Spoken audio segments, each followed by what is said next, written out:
I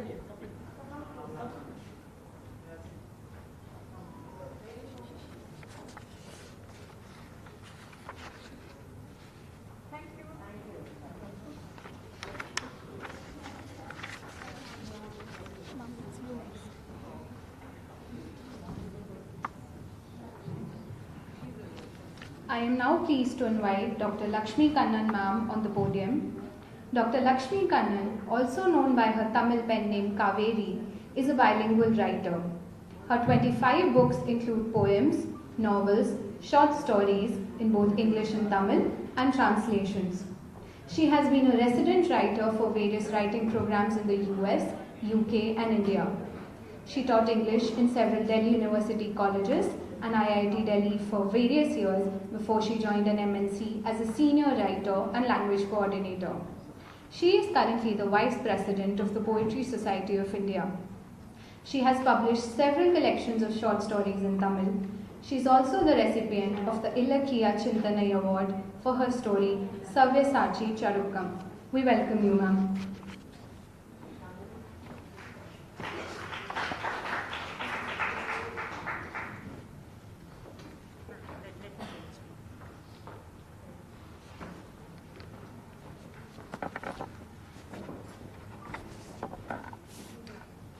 Namaskar, Vanakkam, and good evening.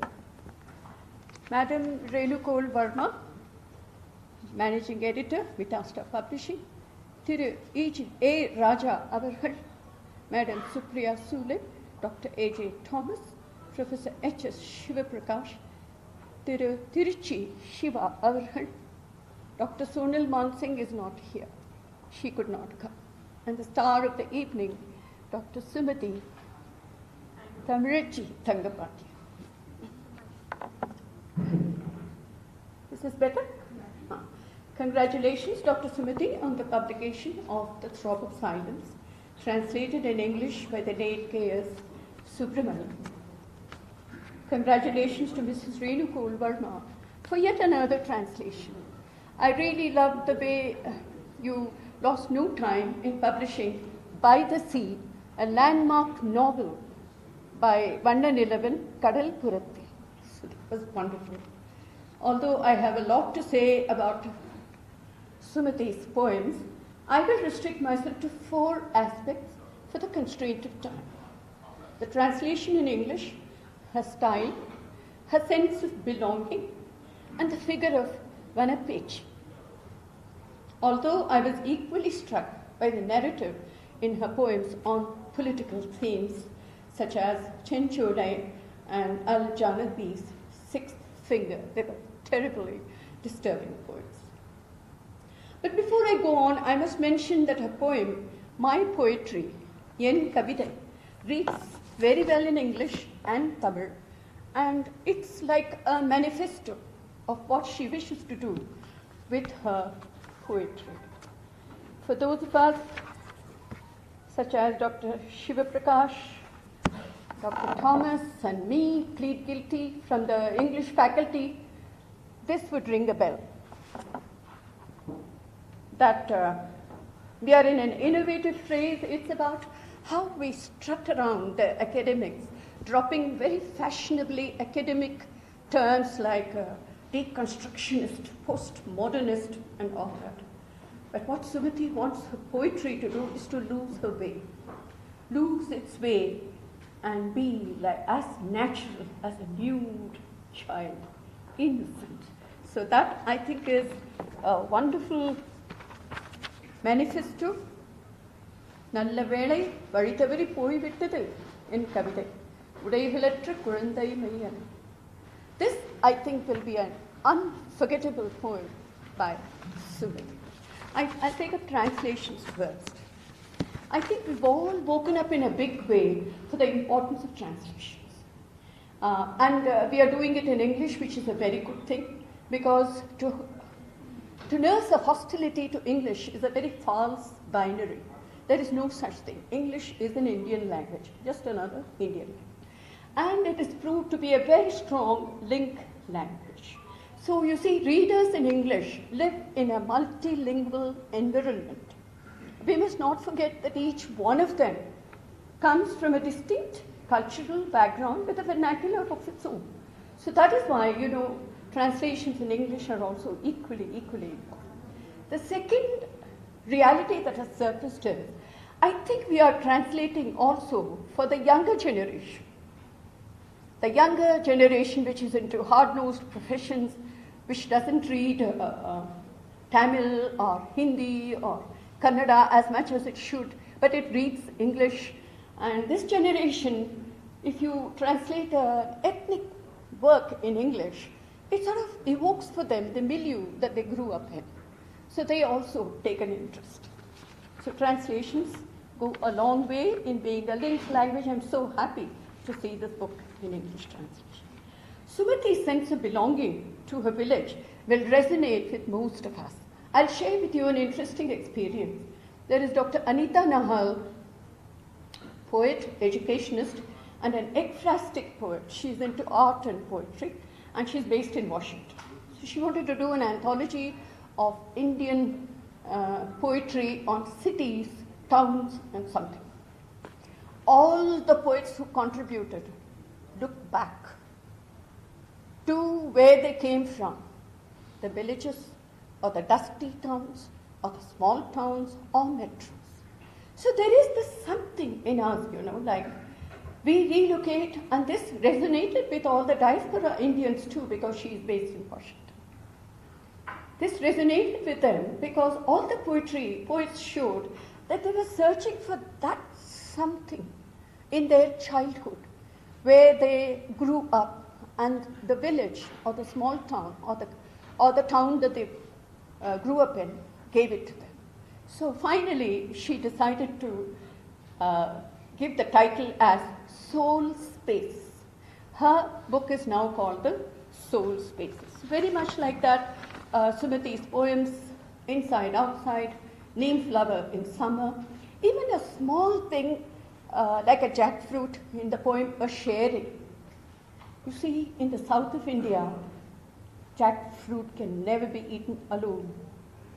It is something meant to be shared with the family and friends, and it's a community fruit, you can call it. So there she writes about who will she share them with these unknown neighbors and all that. So in her previous collection called Internal Colloquies, C.T. Indra, Professor C.T. Indra, a fine scholar, she calls it, she locates it as a deracinated and a denatured sensibility of people who moved over. And then this is an attitude they use as a protective cloak to mask the emptiness of their lives. And I thought she really put a finger on the point of the urban dwellers, where you can very well hold on to your identity. You can very well be a city dweller. You can be poised between both, but this is what she said. And I promised to talk about Sumati's style and her remarkable economy in the use of words, what we call a verbal thrift. This is an asset in poetry, because I believe that a poem has to resonate in the crucible of the consciousness of the reader in such a way it creates a silence. It creates a silence of reflection in the sensitive reader. So that is why you see, like, many of her poems are wonderfully brief, they have a lot to say, and that will be a challenge for any translator.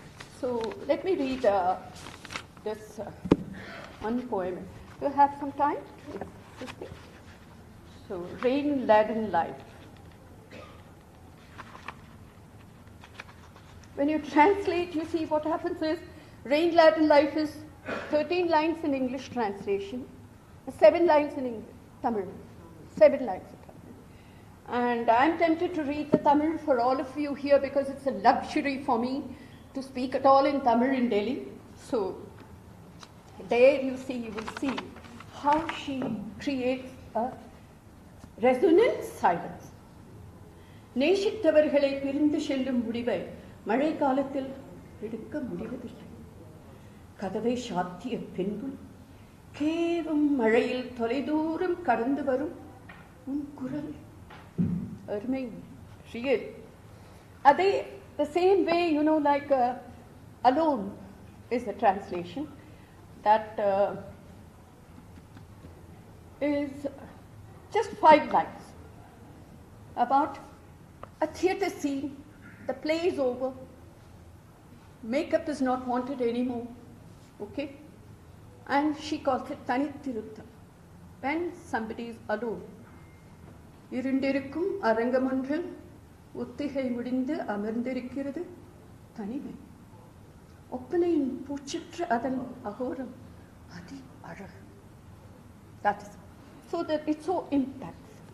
So since time is running out, I will now conclude with this wonderful character, Vanapechi, that she has created in her poetry. Vanapechi is a forest nymph who is protective. She is an ancient deity, female deity, and she means many things to Sumati. She hovers around Sumati's poetry. And what happens is a symbiotic relationship. It is Sumati who has created Vanapechi, and in return, Vanapechi is enriching Sumati's poetry. So you see, what happens when a writer creates a character like this is she becomes an alter ego. She begins to grow on the poet. Next, she begins to grow on the reader. And then she really looms large, like she has a bill of rule. So if I may briefly share with you my experience of, this is particularly for Professor Shiv Prakash, my experience of writing about an old domestic help in Bangalore, a Kannada old woman, Muniyakka. So she was given a plot of land in the back garden by my parents, who admired her immensely because she was courageous, she was resilient, and she had a wacky sense of humor, all in her 80s. So I just wrote because I thought it was wonderful that she was going to live within our household. What happened? She caught on like fire. The story got translated into French, into German, into Marathi, into many other languages. Muniyakka started living on many other languages. So, and that was not all. Then I started writing many other stories. She came in, she walked out. She came in, and she walked out. Like, you see, she took over my fiction. So I allowed her to take over. So that is how, Vanapechi is somebody who I think is larger than we think, larger than we think. So with that, I conclude, and I would love to listen to others. So Sumati, it's been an absolute pleasure to soak in your poetry. I wish you many, many creative years in this adventure called writing. It is a process of discovery for oneself and for others. Vanapechi will travel with you very, very far. Thank you all. Nandri. Vanakkam.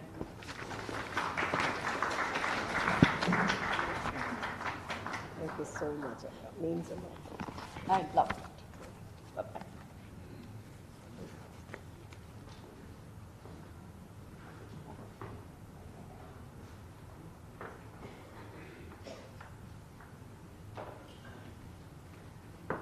Thank you so much, ma'am.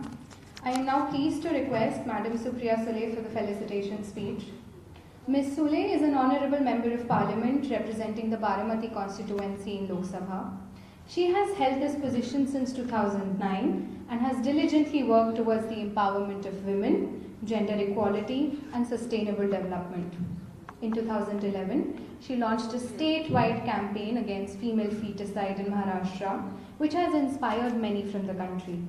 She is known for being one of the most active voices in the parliament and has also emerged as one of the best performers in Lok Sabha on multiple occasions.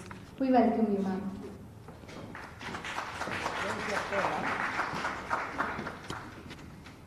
Good evening, ladies and gentlemen. Vitasta publication, The Throb of Silence. My very dear friend Sumati, who we are all here for. My esteemed colleague, Shri Rajaji, She, my ex-colleague who was in Rajya Sabha with me, who we always heard so diligently. We were the newcomers in Parliament, and has always been a senior guide to all of us. Shri Shivaji, Professor Shiv Prakash, Shri Lakshmi Kannanji, Dr. A.J. Thomas, and friends.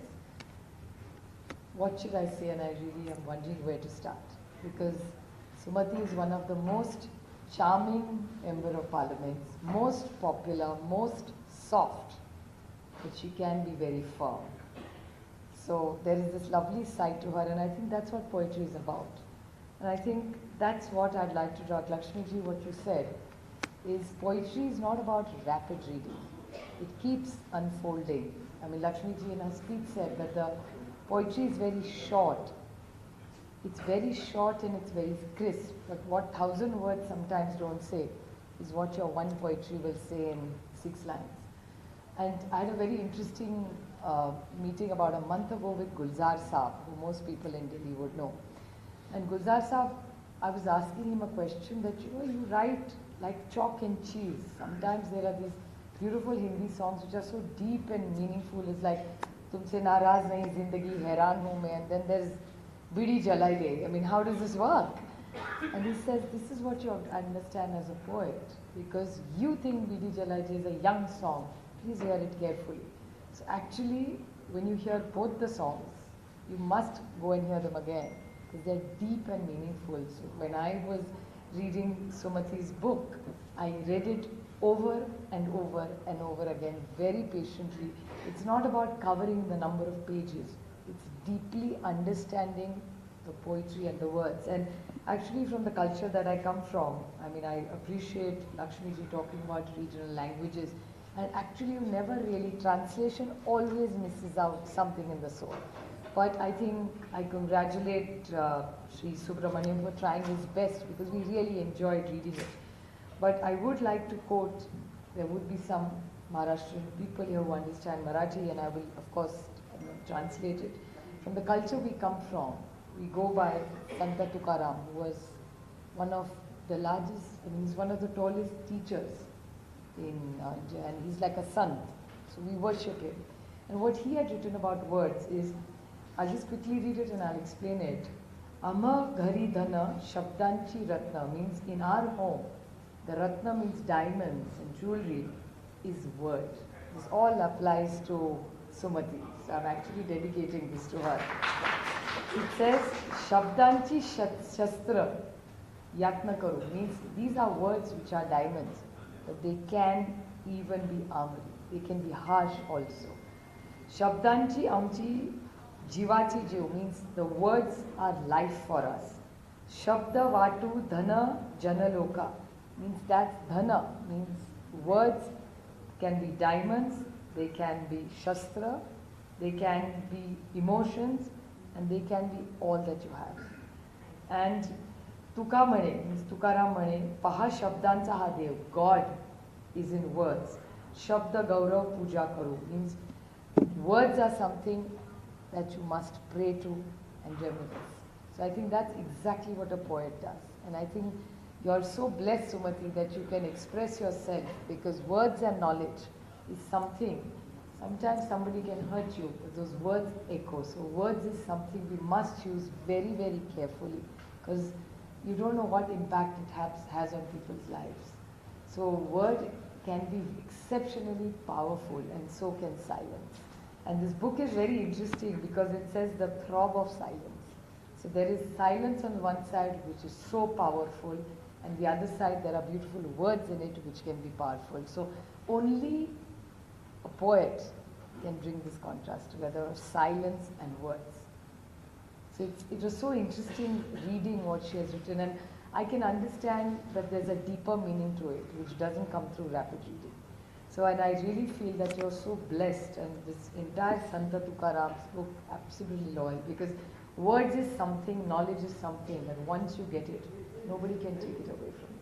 Power can come and go, fame can come and go, success can come and go, but knowledge is a wealth that nobody can take away, and you're so lucky. And that too, you come from a party, DMK, Kalingar Karunanidhi ji. I cannot not talk about him, because he had this deep political sense, one of the tallest leaders of India, who was, when I always ask, what does Kalingar mean? I don't even know if I'm pronouncing it right.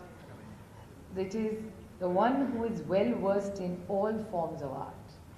So he's a poet, he's a writer, he's an actor, he's a director, he's everything, and to be a politician at the same time. And sometimes this is what I feel, that what are really policymakers? Policymakers are representatives of people. You know, sometimes I feel there's a gap between us and them. It's not about us and them. We are only a voice.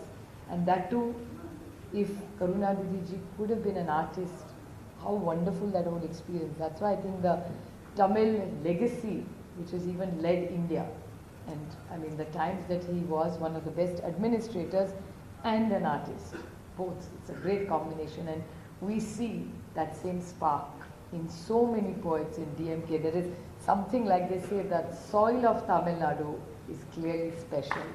I really feel that how can DMK have so many poets? I mean, I'm almost jealous. I think there's my colleague Srinivas Patilji here. I think we need to introspect and have a Maharashtra meeting very soon.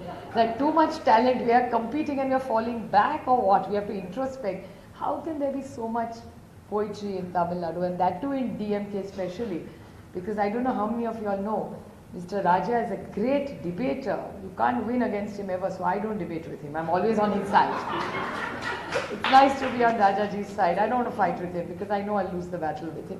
But I'm not sure how many people know he has written extensively good poetry in Tamil. I only know it's good because he tells me. I don't read Tamil. But there have been books that he has written. So I think all of them under the leadership of Sri Kalingar, who has been really a larger than life figure for all of us. I had the opportunity, and I was very lucky to have met him much later in his life. But he was a very, very charming man, and I think the whole legacy through DMK's various people, my friend Kanimoli, who is unfortunately not here today, writes wonderfully, Sumati writes wonderfully, Rajaji writes wonderfully, debates wonderfully. So I think it's a wonderful experience. Shivaji, he is looking at me glaringly. I am going to praise your poetry as well. He's looking... Poet, singer I know, that I witness. He's a very, very good singer. So I think there is something, I think, not many of us will get a ticket from DMK at this rate. We are not poets, we are not singers, so how do we qualify for that? But it's so wonderful, because what is India about?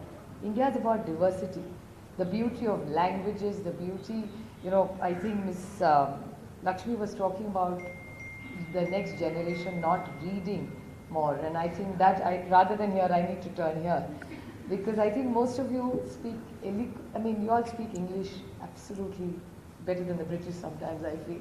You all are so qualified, so articulate, but I think we always tell languages is something which you must identify with, and your mother tongue is something where we all belong. A mother tongue is a must for all of us, and we must hold on to it, and we must love it, we must romance it, because that's where we belong, and that's our identity. And that's why I keep telling, even in India, you travel 10 kilometers, the spices vary, the cooking varies, the language varies. I'm sure the same thing happens in Tamil Nadu, the dialects vary.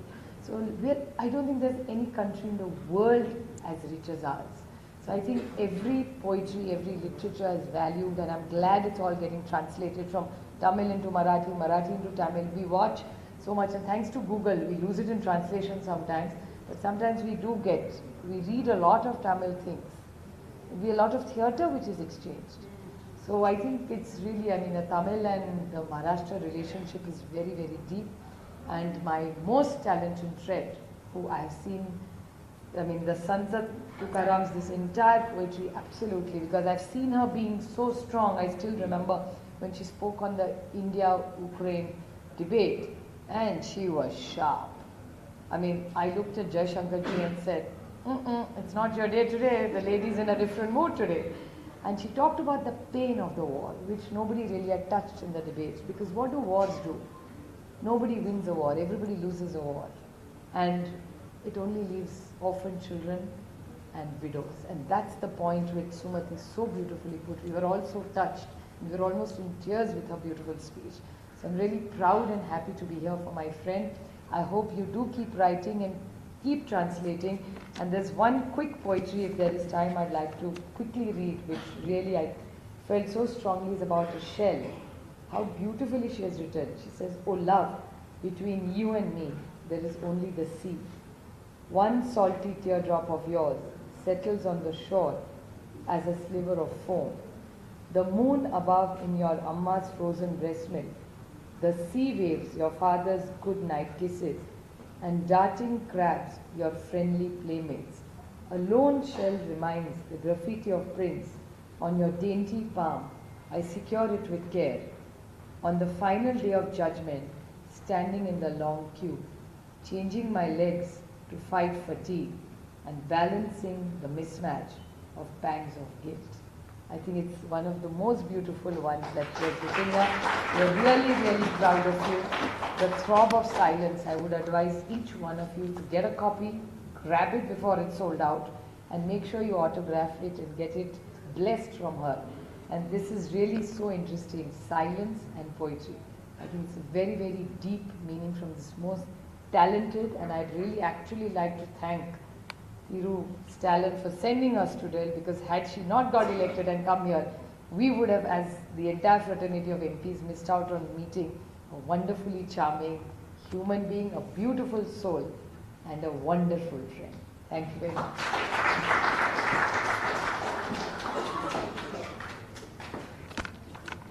Thank you so much, ma'am. I am happy to invite Dr. A.J. Thomas on the podium now. Dr. A.J. Thomas is an Indian poet, fiction writer, translator, and editor writing in English.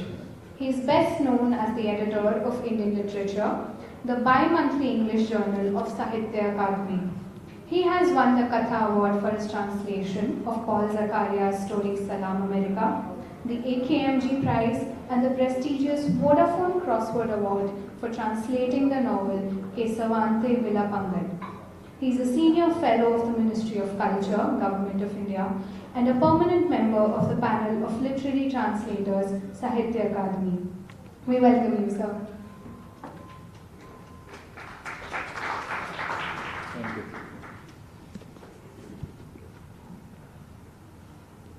Good evening to you all. Honorable members of Parliament, Padma Vibhushan, Dr. Sonal Mansingh, who is expected to be here shortly, I believe, Thiru A. Raja, Tirumadi Dr. T. Sumati, the heroine of the day, Ms. Supriya Shule, Tiruchi Shiva, my dear friends, Professor H. S. Shivaprakash, Dr. Lakshmi Kannan, the publisher Renu Kaul, and friends and honorable members of the audience. Let me first of all congratulate Dr. Sumati Tamilachi Tangapandian for bringing out not only this particular volume, she has brought out 5 collections of poems, I believe. This is the second collection in English translation. I have had the honor of reading her earlier book, Birthing Hut and Other Stories, translated from Tamil by V. Bharati Harishankar and published by the same publisher, Vidasta, as well as the present collection of poems, The Throb of Silence, translated from Tamil by K.S. Subramanian. 4 years ago, I have also had the opportunity to publish in Indian Literature a review of a collection of her poems in English translation by my respected friend, the senior Professor C.T. Indra, titled Internal Colloquies, when I was struck by the freshness of her poetic voice, as I remember. The 2 prefaces of this poetry collection by acclaimed translator N. Kalyan Raman and by the celebrated Kannada poet, playwright, and my close friend, Professor H. S. Shivaprakash, placed Tamilachi in a unique position in contemporary Tamil poetry with her 5 collections that have garnered wide critical acclaim. I quote from N. Kalyan Raman's preface: In an age where tempers run high and abstractions hold sway over our consciousness, Tamilichi's perspective is poised and rooted, paying close attention not only to the natural world but also to the tremors of the passing moment in herself and others. Her voice is gentle and reflective, steeped in irony, wonder at the ways of the world, and sensitive to her own fears and yearnings. And Kalyan Raman goes on quoting her poem, which he translated, titled My Poetry, to illustrate this point, which I read here. There's an overlap, of course, because Lakshmi has been privileged. And I feel envious of her because she knows both the languages and she has been able to just get into the soul of the poems. And that's a unique privilege she has had. Yeah, I'll read this now. A time past of flawless grammar and flowing rhythm, the present steeped in semiotic strategies, modern and postmodern fiction, deconstruction and sundry isms. In the melee of this festival, my poetry has happily lost its way like an unclosed, guileless child. This is in Kalyan Raman's translation. This poem serves as a manifesto for Tamilichi's poetry, as both the prefaces point out. Professor Shivaprakash's preface explores Tamilichi's poetry in a detailed voyage of discovery-like narration. The highlighted center point of his argument, which I quote, in a prose and poetry, Tamilichi is struggling to keep alive and celebrate pristine feminine power, which has been time and again trampled by successive phases of urbanization and modernization, presided over by patriarchy. Quotes close. In an emphatic attempt to situate Tamilichi's poetry, Shivaprakasha describes the greatest poetry as emerging in moments of violent crisis and transition, and pinpoints the advent of modern urbanization as a historical paradigm shift of epochal proportions over the last couple of centuries, literally crushing in its pervasive, disruptive impact globally. The modernist process of dehumanization resulting from it as a universal pattern, he says, although its regional manifestation varies from place to place, language to language. Coming back to his main argument, Shivaprakasha identifies the supreme feminine power in Tamilichi's poetry as Vanapechi. This was news to me when Lakshmi said that it is a creation. It is a creation of Tamilichi's imagination. I thought Vanapechi is there in the Tamil ethos. That's what I thought. But now I understand that she has created this being, and that's wonderful. I haven't seen anything similar in any other poetry. But this is very unique. I haven't seen something like this. Creating an entire character and an idea concept. This is, I'll come back to that. Coming back to this argument, Shivaprakasha.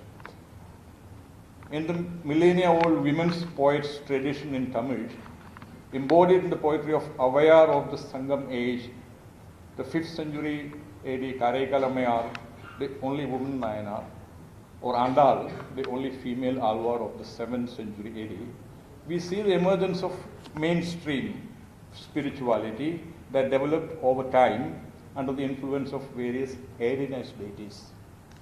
However, Tamilichi's Vanapechi is different. The poet declares, and I quote, Vanapechi is my alter ego.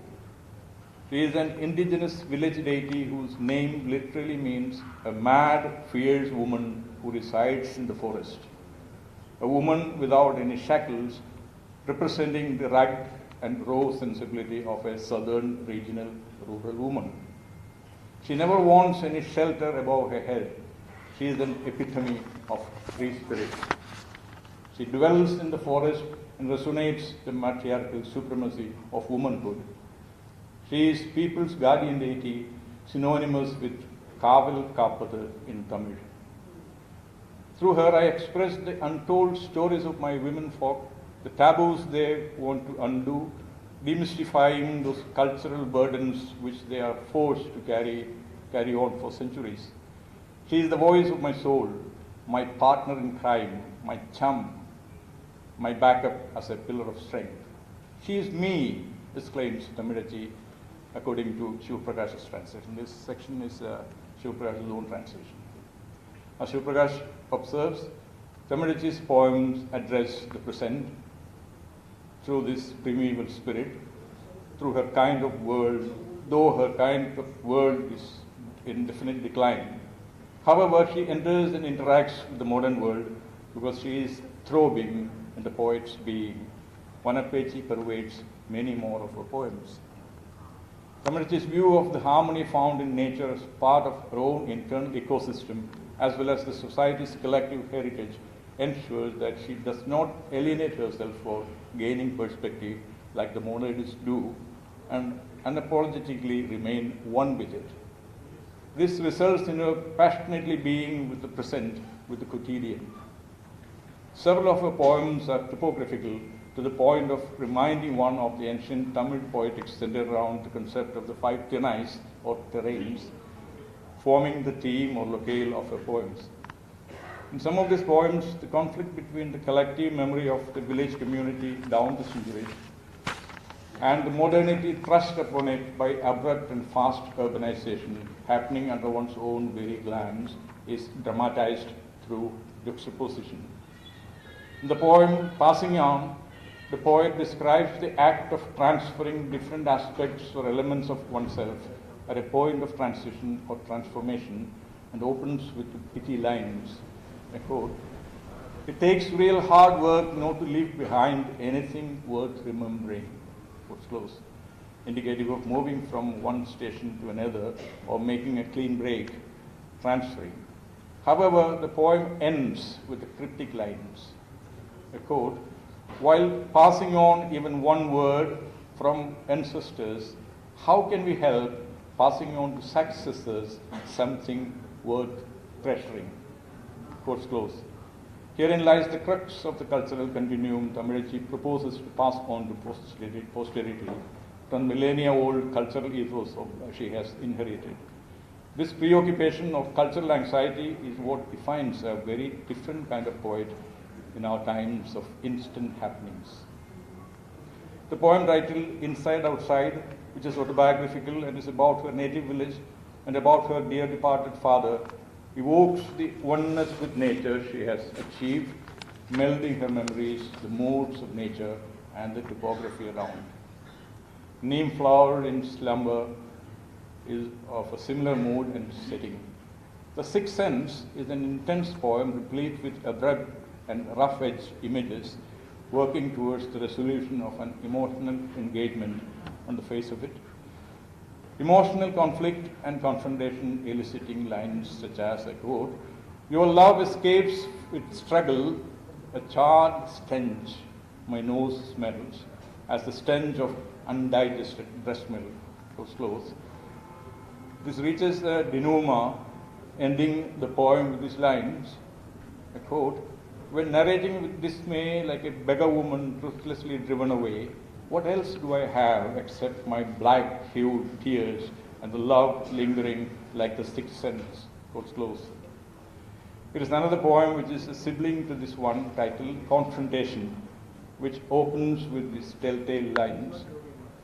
I quote, "When you decide what words I should choose, the silence I keep is strong and eloquent," quotes close, and goes on with describing strikingly contrasting responses to the perceived affronts of the other.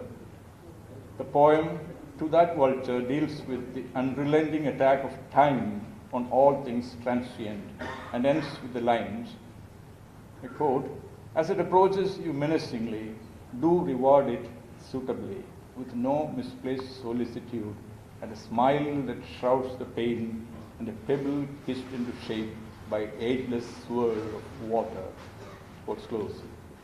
Inhuman atrocities during war are a perennial theme for sensitive poets. The poet's consciousness crumbling at the memory of several children killed in a Sri Lankan army attack on an orphanage-like shelter at a place called Chenchole finds a searing expression in an eponymous poem. Another one of its kind is Al-Janabi's Sixth Finger, in which is narrated American soldiers in Iraq gang raping and killing a 14-year-old. Dwelling on themes such as these, the 62 poems in this collection speaks to the reader in an intimate language of hate and sensibility only poetic minds can share. I wish the book a very good reception among our discerning readers. And I have a very special request for Dr. Sumati. The next time, I think you have enough translations, or if you're planning translations of more poems, make a selection, and I think you should bring out bilingual editions, because in the South, as you may be aware, Tamil Nadu government is taking an initiative to have translations of literature among the 4 southern languages. The Tamil Nadu textbook, the Education Service Corporation, from Malayalam, from Kannada, from Telugu. That's in the conceptual shape. But translation from Tamil to these languages have already, one project is over and the next project is now on. And there is an ecosystem now. Now that I think the government is planning this, the consolidation of the literary cultural ethos of the South. And if you have these bilingual editions, especially the youngsters, like Lakshmi said, they will have an idea of, translation into English is good. I don't say that, like Lakshmi said, English is an Indian language. But depending on the constraints of transferring, the best, even that will be the best approximation, not, you'll not be translate poetry like that, fully. When I translated OLV group, I have found that, and it's difficult. So if you have the original also alongside, those, when which Yuvraj knows, in poetry workshops, see, we even, translate from languages we don't know, because poets speak in another language, they can share that sensibility. So I think it will be worthwhile, because your poetry, without reading the Tamil, from whatever comes through the translation, it's very original and very unique. So let those who can read the Tamil also. I can read a little bit. I can read and understand. So there are many among poets, those who can read and understand. So that will be a worthwhile thing to do. Okay. Oh, that's very good. That's good. So in the future, I think, when you bring out this bilingual. Thank you. Thank you. Means a lot. Very good. Thank you. Poetry is fantastic. Thank you.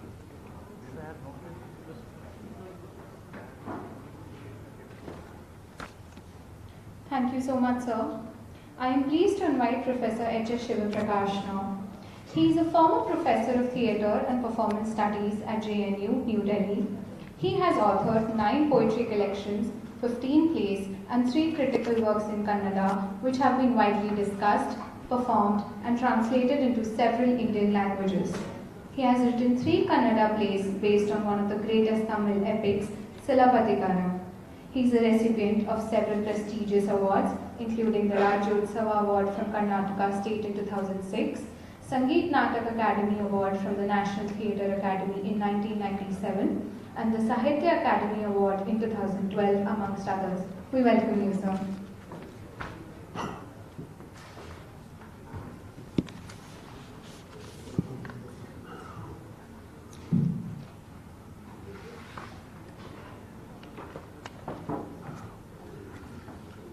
Good evening, everybody. My speech is going to be shorter than all the earlier speeches for 2 reasons. Whatever I had to say about this book of poems, I have said in my introduction.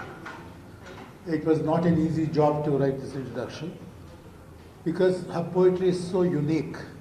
We need new parameters to understand her poetry. I worked really hard at it. And I have been able to communicate at least 30% of what I wanted to say. And most of what I said was already quoted by my dear friend Thomas, who is himself an excellent translator. And another reason for the brevity of my speech is that I have this throat problem. It was okay, I took medicine, it got worse. So the cure was worse than the disease. I mentioned this especially here because all Tamilachi's poems are the explorations or the variation of this theme of cure being worse than the disease, civilization being worse than barbarity. And people spoke about the title of the book, The Throb of Silence, and all, not great, all good poetry is a rage against silence. Dylan Thomas says, rage, rage against the dying of the light. Now, great poet in Kannada, Allama Prabhu says, poetry shabdadodagana nishabdadanthittu. It is the silence in the word. So it borders on the silence or the expressible. And Tamilachi is doing this in most of her poems. She doesn't take the easy way out. And people have said, I also mentioned it, that is a kind of requiem, an elegy for what civilization has destroyed. A lot of great poems have been written on this theme. For example, in Marathi, there's a great, my dear departed Arun Kolarkar has written a poem called Sarpa Sutra, which is a rewriting of the Khandavadahana episode in the Mahabharata. How Arjuna and Krishna go and destroy the whole forest, all the Naga people, which is celebrated by the author of Mahabharata, but in Arun Kolarkar's poetry, it was one of the greatest tragedies of history. And all the progressive and regressive ideologies of the modern world have been party to this destruction of the past because they glorified the myth of progress. So whatever happens in the future is always better, and this is not a universalism, this was a cultural particularism of the Judeo-Christian tradition, which through socialism and liberalism was imposed on the rest of the world, as the great Mexican poet Octavio Paz said. And Tamilachi may not know this theoretically, but her poetry is exploring this. When other poets write about the disappearance of the past, destruction of the past, they write from the alienated positions of a modernist, some Eurocentric ideology. But Tamilachi writes with her bones. William Blake said, God spare me from thoughts which people think in their minds alone. He that sings a lasting song must sing from his deepest bones, the marrow of bones. So she is writing that kind of poetry. And a lot of people, particularly many modern poets, Indian English poets and language poets influenced by Indian English poets, who are influenced by all these theories, modernism, postmodernism, postmodernism, postmodernism, all kind of isms. They don't look into their heart. They're just aping what others said. And for example, even Arun Kolarkar was a great poet. He writes about the destruction of nature. He is writing it from the alienated position of a Mumbaikar. He was not part of that. He is not connected to that past with the umbilical cord. This Tamilachi's poetry is connected to that past, that umbilical cord, and it's embodied by this Vanapechi. And Kalyan Raman has written a beautiful introduction, but somehow he translated Vanapechi as an imp. I don't agree to that, because the imp has some demonic associations. Vanapechi, Tamilachi is a deity, but she is not too holy to be a deity. She is human also. In fact, most of our native deities, particularly Dravidian deities, are not all that serious, all that sacred. They are also human. They are the meeting point of the animal, human, and the divine. So this kind of sensibility, which combines the animal, the human, and the divine, because the divine can only emerge from the basis of the animal and the human. So that kind of spirit, from that becomes the vantage point from which Tanurji dramatizes, lives the paradox of our times, the dialectics of the change, which for the most part is not for the better but the worse. So her poetry comes as a warning signal to the world. And most important thing, I know that she's a very eminent politician now, but she doesn't write like a politician.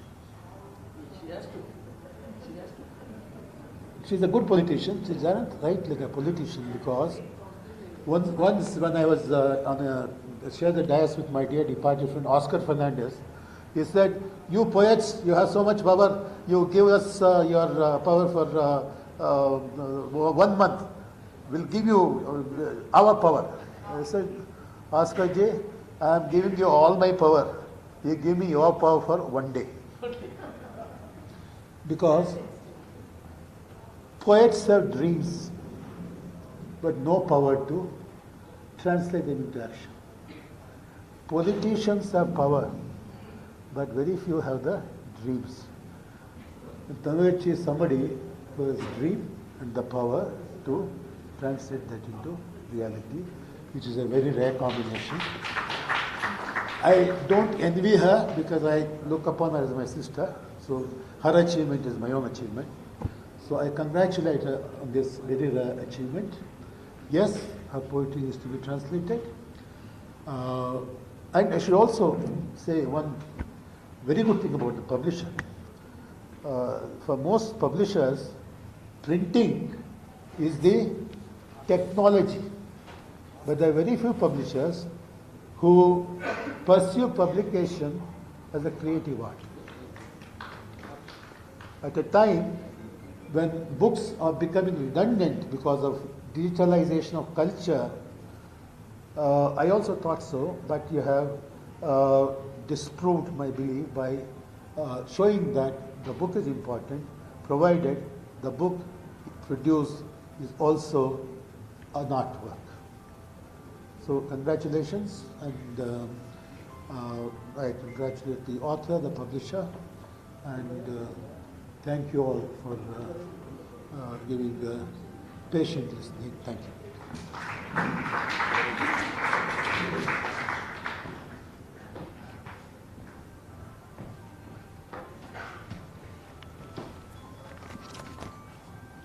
Thank you so much, sir. I would now like to invite Thiru A. Raja for the felicitation address on the podium. Thiru A. Raja is an honourable member of parliament representing the Nilgiris constituency in the Lok Sabha. He currently serves as the Deputy General Secretary for DMK, Party Whip of the DMK in the Lok Sabha, and a member of various standing and joint parliamentary committees. Sir has been a 5-time member of parliament in the Lok Sabha since 1996. He has also served as the Union Minister for Communications and Information Technology, Environment and Forests, and the Minister of State for Health and Family Welfare and Rural Development. He has authored important books of relevance to social justice and rationality. Profoundly influenced by Taylor and our leader, Kalingar, he has stamped himself as a radical critic. As an exceptional orator, he has a lot of Gen Z followers to his credit. The twofold philosophy of Nietzschean atheism and the Nehruvian socialism has chiseled him to blossom out as a tremendous parliamentarian. We welcome you, sir.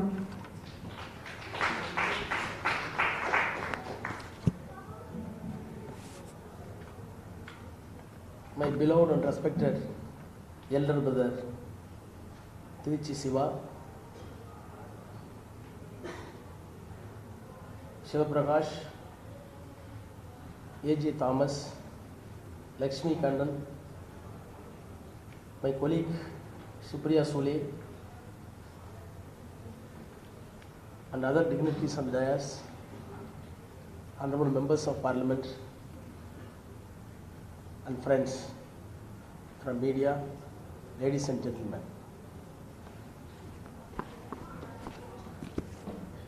I passionately heard the encomium showered on Mrs. Sumadi, known as Tamilachi Thangabandiyan, from the states not connected with Tamil Nadu. Being a Tamilian, either myself or my brother Shiva can shower encomium for Sumadi, but the facilitation and encomium showered by others will give much more value than us. I really appreciate Sumadi. Of course, she is deserved for all the felicitation of the encomium. My role, I think, a little bit critical. I am standing before you as a proxy. Honorable Member of Parliament, our Deputy Leader in the Lok Sabha, Mrs. Kanimali, originally has to release this book. Since she was not able to come here for personal reasons, I was almost pushed by Sumadi to release this book. That too, I have come across Freedom of Midnight, but first time I have come across Confined of Midnight, because last night 11 o'clock book was delivered to my house and I was directed to deliver speech on this book specifically. Yes, with my poor English, I tried to understand the rich language contemplated in the book. You are all aware, poetry is the other way of using language. The other way or other ways which depends upon the author will give the strength and power and the publicity. Really appreciate the language is being used by Sumadi, as put it other ways, is really tremendous and wonderful. Because usually in the poetry, how many parables and metaphors, what we call in Tamil Uvamai and Uruvagam, were used in the language will give the real effect of the poems. Tamil is a very deep-rooted, rich, ancient language. The literary value has been inculcated in the language even 5,000 years ago. When I was studying in the college, my Tamil professor used to tell, writing poem in the modern format is not unknown to the old Tamil literature. Whether it is lullaby or elegy, the good poems and literature are available already in the Tamil. My professor used to tell, I recall my memories in the 80s, in Tamil, when a woman who lost husband used to give his elegy, very simply, an unlettered, gullible woman who used to say, by way of elegy, Rota velaki vachi, Rosa pu ulla vache, Rota kaundiriche, Rosa pu vaadurane. I cleaned up a noble vessel and I put a roja inside. What can I do today? The vessel has broken. The roja wilted. So simple, very simple language, but language is being used as other way, it becomes literature. So in that sense, I have gone through this book. Just I want to have one or two poems where I was really impressed. First poem I want to share with you because it is unique for Tamil Nadu. My Pongal. You know the Pongal festival is the harvest festival in Tamil Nadu. Usually the matter of pride and matter of glory and matter of enjoy, Pongal will come. But Tamilachi Pongal is something different. This type of Pongal can come across only by few, not by others. We are all in generations used to ride on the bullock cart and used to go for flight and used to write an email letter or airmail letter. Now we are using the WhatsApp. So these two generations, two young, we mainly met. Not my daughter, not your daughter. We used to go to school without chapel in those days, 1960s, 70s, up to 8th standard. Now the scenario completely changed. So this poem, My Pongal, he expressed his deep pain, how the Pongal was. That year Pongal, there was no harvest because of the monsoon failure. She says, sweeping the yard clean, drawing the rice flour column, placing the bronze pot on the clay oven, painted with voucher strips, pouring milk into pot, adding jiggery lumps and cashews, applying a liberal dose of ghee and taking the pot down. So cooked everything, sweet, ghee, cashews, everything. The last line says, with the harvest failing, Pongal mad with rice from the store, leaves but a trifle bitter. Pongal kasakaran. And the andu, since the harvest failed that. So, this is not only a Pongal, the sufferings of the people must be reflected in the poem. Some social cause must be contemplated in the literature, then only the literature. Otherwise, what we call art for art's sake. Art should not be for art's sake, art for social sake. So the poem is written in such a manner. Then already that my poetry, Nalla Velai, see, Sumati classified into two era of poetry. One is Pelayatra Elakkanam Perihivarum Sandam, that is impeccable grammar. In those days, Sangam literature, impeccable grammar is very important. If one error in the grammar, then the entire poem will be thrown out. That was the time, first phase. Then second phase, modern and postmodern, like sir said it. Now, Sumati claims, two phases over, good, my verse wandered far afield from both and turned naked like a baby. நல்ல வேலை வழிதவறி போய்விட்டது என் கவிதை நிர்வாண குழந்தையாய். See, the poem must be naked baby. It should reflect the realism, not the romanticism. So this is, he wants to say, this is my poem. In one of the other poem, I was highly impressed. What we call simple confrontation. When you decide what words I should choose, the silence I keep is strong and eloquent. I do not know who is behind this, whether Chandru or not. When you decide what words I should choose, the silence I keep is strong and eloquent. I want to recall the words of Professor Thanthi. The hottest places in the hell are reserved for the persons, those who maintain neutrality at the time of moral crisis. Similarly, I do not know where he got the pain to write this line. Of course, she is not, the professor said, Sumati is not writing political poems. But I think that at the present political context, I think that my words should not be chosen by others. That is why parliament is in problem. These lines are very, very fantastic. One more poem, just I want to say. Last one, I think. I do not know how many people come across such a small village experience. The summer with the smile of neem, Vapamaram. The summer with the smile of neem was never bitter in the midday sun. After squeezing out the neem fruits, drying the seeds, converting them into coins, and savoring sugar candies. See, in the village, I do not know how many people have come across this. I did it. Neem fruits, we will collect the neem fruits. If you are collecting 10 kg neem fruits,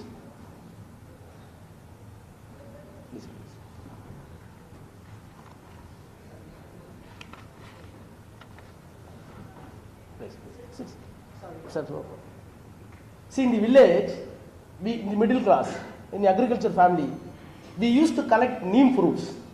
if you are collecting neem fruits 10 kg, after it is dry, it will come to 1 kg. That 1 kg will go for 3 rupee or 5 rupee. So much, so Tamilichi used to collect it. I also did the same thing. We collected in the village without knowledge of the parents when we were in the school days, and we sell it, and we used to buy sweets. That was beautifully recorded here, because this type of experience is not at all available to this present generation. So it has to be recorded. Then on last one thing I was impressed. What about there's a moon. Where is this? Moon, about the moon. Here it is. The other side. The moon, the poem with the maximum translation, the moon. The poem with the maximum translation, the moon, that's all. The moon is being translated maximum by the all people. But how it is in Tamil, there is a poem. Vittarinda Italio, Italy, you know, Italy. Vittarinda Italio, Kotti Vaita Kaptairo. It's a cup of curd. Very solid cup of curd. The moon was described by a poet in Tamil. Vittarinda Italio, Katti Vaita Kaptairo, Suttu Vaita Appam Dano. Suttu Vaita Appam, that is Appam. Suttu Vaita Todatan Mudiyavillai. This was the Tamil. But Tamilichi used it very painful manner. What is moon? The leprous page for a repiku. Or Kustono in a page, and the page Buddha, even that page on leper is like a moon. A silver milk bowl for a lucky. First time I have come across Srimati, your literature speaks about a leper. It's a social cause. Anna Siva is well known with Bharatidasan. Manmidil Ulaipurellam Variaram, Urime Ketal, Punmidil Ambubachum Polaya Selvaram, Idai Pagalallam, Kandu Andikipin, Vinminai, Kopalikum, Virivanai, Baraidam. What is the star? Tamil poet Bharatidasan used to tell. Manmidil Ulaipurellam Variaram. Those who are working on the soil, in the field, as a working class, as a labor, people, according to the present dharma. Then in next line, he says, Urime Ketal, if those people are fighting for rights, then the landlord or rich people crushing them.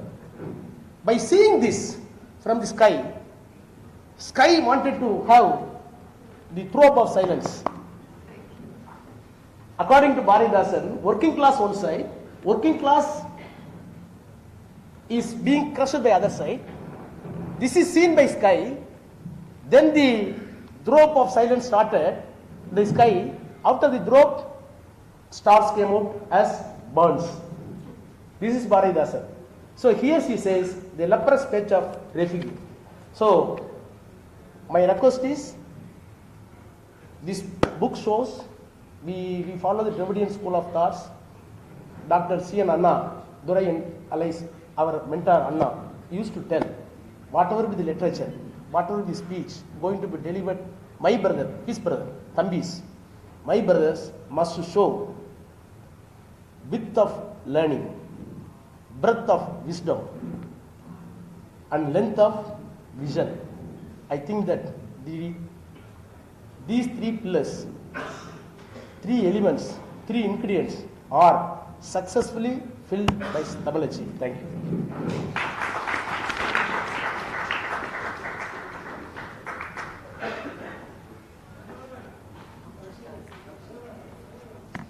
Thank you so much, sir. We're pleased to have amongst us Dr. Sonal Mansingh, Member of Parliament. May I please request Renu Kaul ma'am to honor her with a memento as a token of our love and appreciation.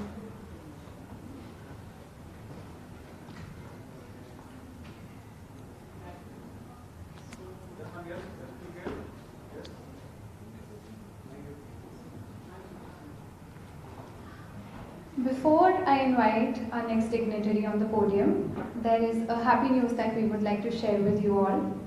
We would like to congratulate our Honorable MP Tiruchi Siva sir for having won in the elections to the Committee on Public Accounts.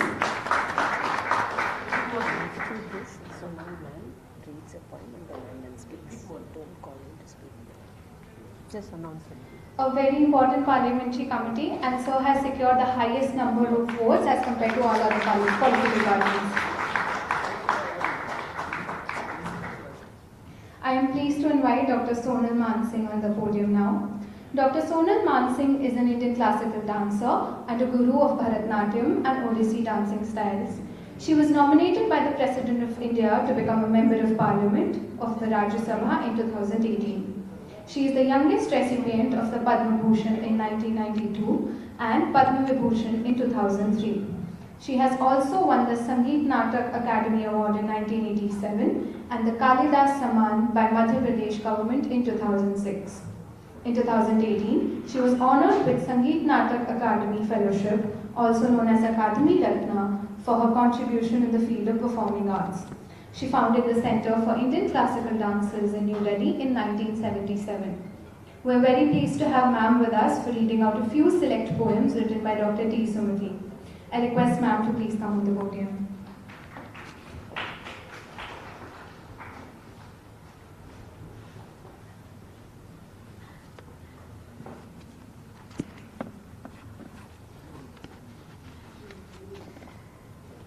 Vanakkam, namaskaram to everyone. I feel honored and privileged to be amongst this elite audience, all friends and admirers and well-wishers of Dr. Sumathi. I happened to meet her not too long ago, but it feels as if I have known her for many years. And more than anything, her work, not only in the field of politics, but also she's amongst us an artist. Because every person who indulges in any form of art, whether performing arts or visual arts,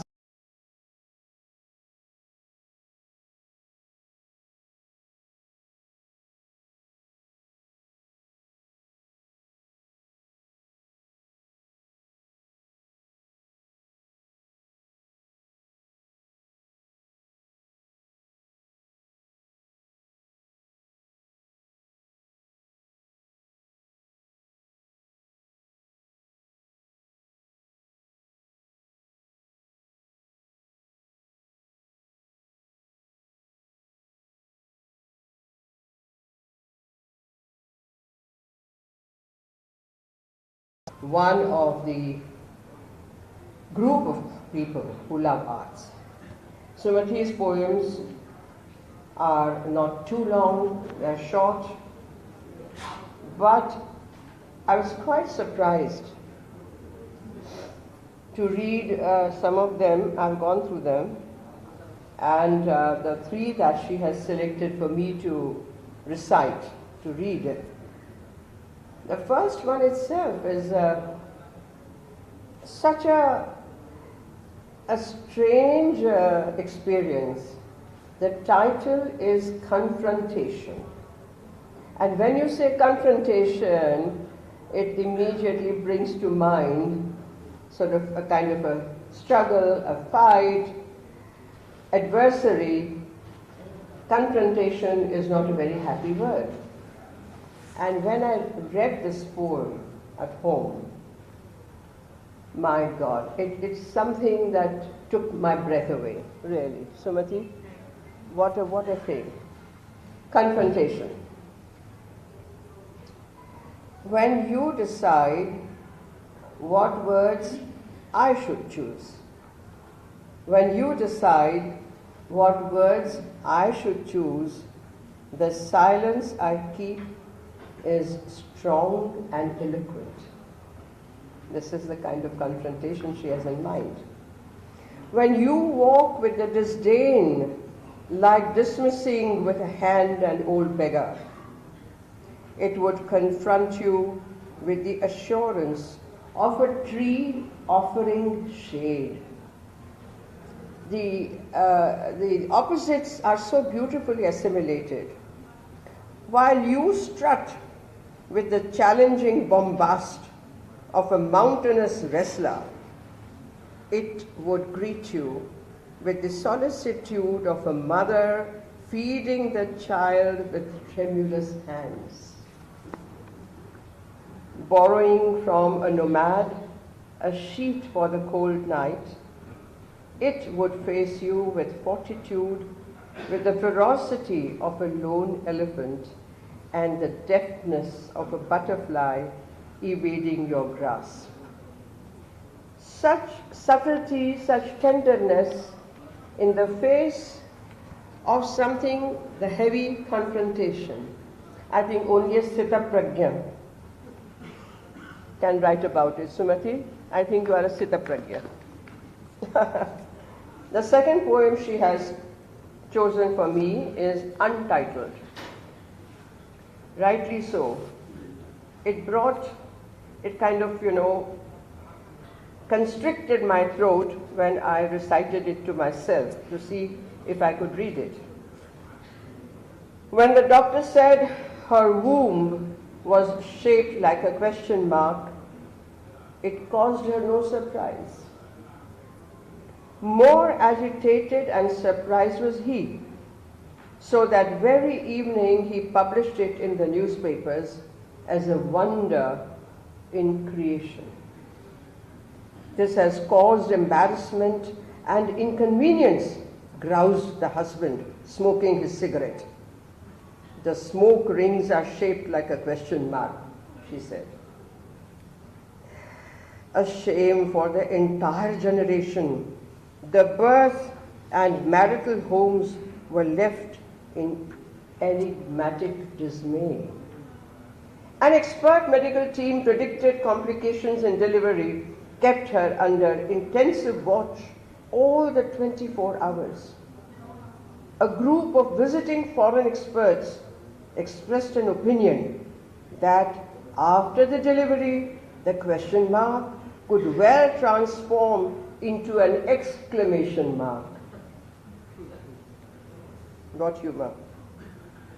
A public trust gave out an assurance to arrange for twice the leave with maternity salary. Glad that everyone had forgotten the usual question of naming the child to be born, she was busy knitting the standard baby sweater. Untitled. Very beautiful. And the last one, a new angle. The palmyra trees in a state of bliss. The palmyra trees in a state of bliss, immersed in a dream of inebriated dark crows meeting. The sandy wastes in Terry woods luxuriate in the marks of the snail's love games. The surai creepers intertwining passionately, the moon swells her breasts and flowers in star nipples. The moon swells her breasts and flowers in star nipples. The singed taste of palmyra root scales the fence like Akalikai's passion. Oh.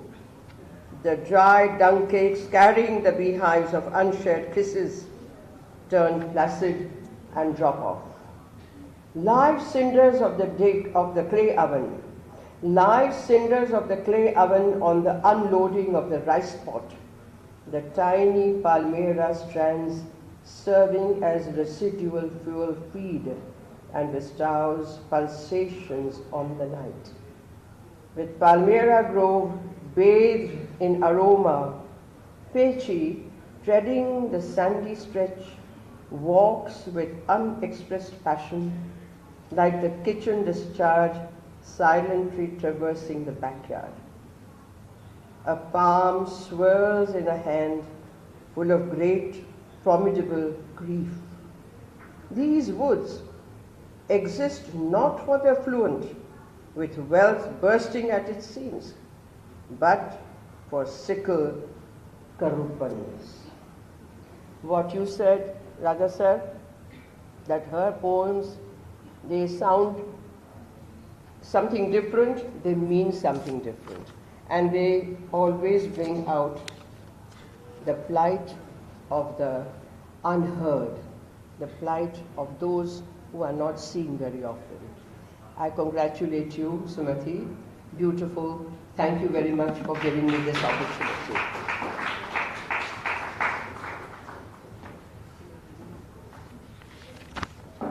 Thank you so much, ma'am. I now request Tiruchi Siva for the felicitation speech. Mr. Siva is an honourable member of Parliament representing Tamil Nadu in the Rajya Sabha. He has been a member of the 11th Lok Sabha and a 4-time member of the Rajya Sabha. He serves as the chairperson for the Standing Committee on Industry and is a member of the Committee on Petitions. Mr. Siva created history when he introduced a private member's bill, the Rights of Transgender Persons Bill 2014, which was unanimously passed by the Rajya Sabha. The first to be passed by any house in 36 years and by the upper house in 45 years. As a senior leader with profound innings as a parliamentarian, he is an awesome inspiration to the cadres, as well as an extraordinary orator who can enthrall the house with his multilingual proficiency. As an aesthete with an eye for arts and an ear for music, he is adored for his passionate and evocative style of oration and has 2 publications to his name. We welcome you, sir.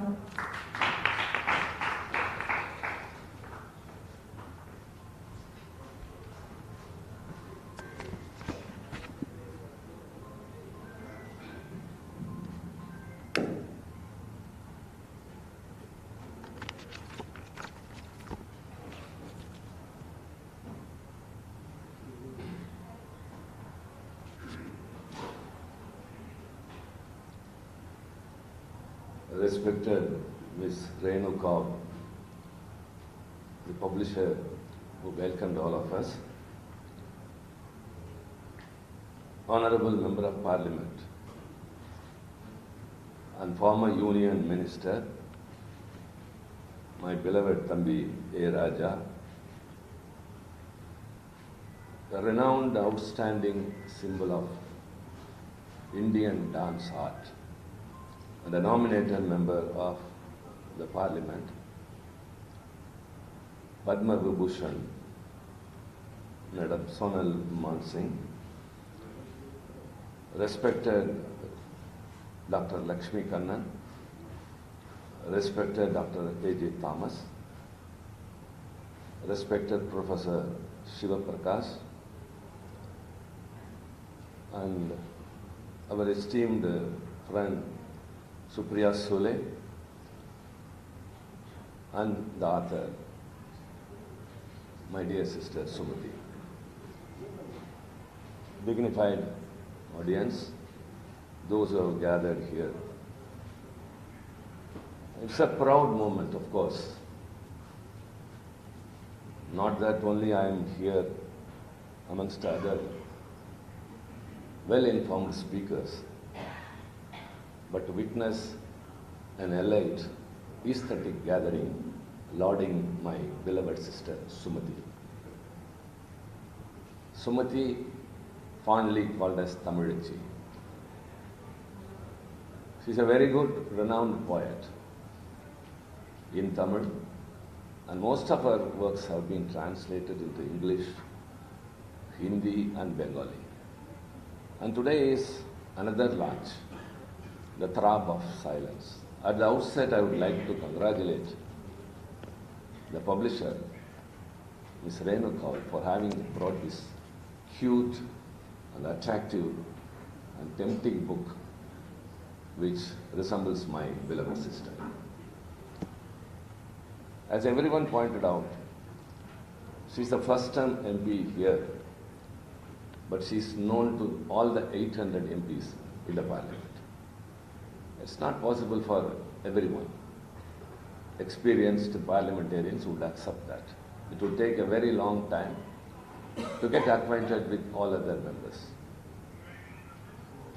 Her simple and elegant appearance, soft and smooth behavior with each and everyone, her extraordinary knowledge displayed during the deliberations in the Parliament, and the way she dresses impresses everyone. Even the women admire her, but no one will be of jealousy. So this is her character. And I think food for thought time is up. And you have to get ready for the food for stomach. I think we are going beyond our schedule, but of course it started late. I should apologize. I also came late because after a hectic traveling for the past 2 days, and today an election was over by 6 o'clock only. I'm very tired and unwell. In spite of that, it's my bounden duty to be here. Who else will be here than us? To witness, as I said, not only we to praise her, not only we to appreciate, we should hear others appreciating our beloved sister. I am happy in 2 ways. One, she is my younger sister. Another is, she belongs to my party, DMK. As Supriya Sule said here, DMK has a bunch of artistic mind which descended from Perariya Anna and Dr. Kalagya. And poets are, of course, very less in number. Myself and Raja are orators. We also write something, but we cannot write poem or poetry to the extent my sister is writing and impresses everyone. And all the established artists, writers, poets in Tamil Nadu has a very special place for Tamilachi. And Dr. Sonal Mansingh here came. It's a real honor to my sister and to all of us. Because so far no one else has excelled her in the art of dance. She still choreographs. She visits often Kalakshetra, and across the world she has gone over. And even in the parliament, his performances, though very rare but very impressive. She has come here and has read some of her poems to make you to read more. First of all, the outset, the cover, the copy of this book will make anyone to take this. And if you just leave it 1 or 2 pages, you won't put it down without reading it fully. What more can be explained than the title of this book, Throb of Silence? Silence is not something that there is nothing inside. When something is more inside, when it cannot be expressed by words, when emotions override, silence prevails. And that silence is throbbing. What a word, throb. I think anyone can only feel a throb. And that is the voice of silence. If you cannot understand my silence, you will never understand my words. There's a saying like that. The eyes speak. A person need not speak at all. Silence tells a lot.